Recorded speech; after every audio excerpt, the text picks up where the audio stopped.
They say a broken heart is the worst pain of all.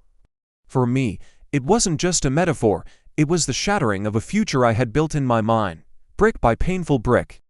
Standing at the altar, waiting for a bride who never came, felt like the end of my world.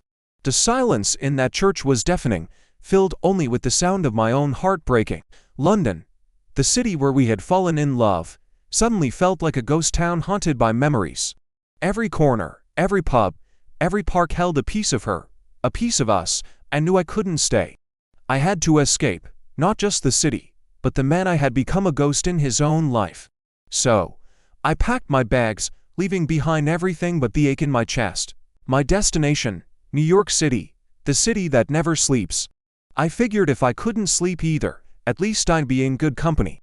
I threw myself into the chaos, hoping the city's relentless energy would somehow jolt me back to life. I worked long hours, explored every borough, ate at hole-in-the-wall diners at 3 a.m. I was running, trying to outpace the memories, trying to fill the void she had left. I told myself I was moving on, but in reality, I was just moving. I dipped my toes back into the dating pool, or maybe it was more like a cannonball, app after app, date after date.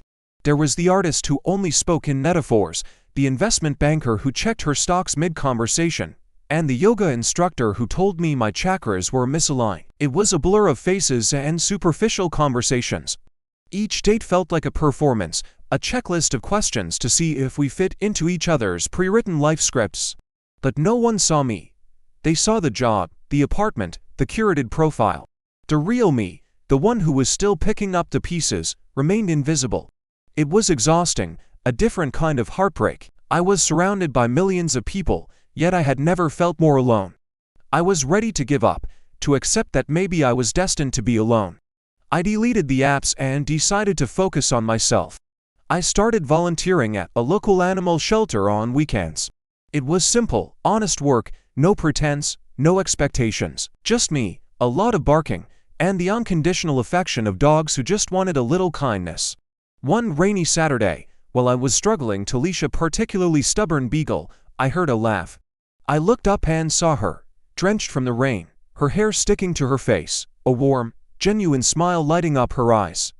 She was a volunteer too. Her name was Chloe. We talked for hours that day, surrounded by the happy chaos of the shelter. We didn't talk about our jobs, our exes, or our 5-year plans. We talked about silly dog names, our favorite pizza toppings, and the time she accidentally dyed her hair green. For the first time in years, I wasn't performing. I was just me, and she seemed to like that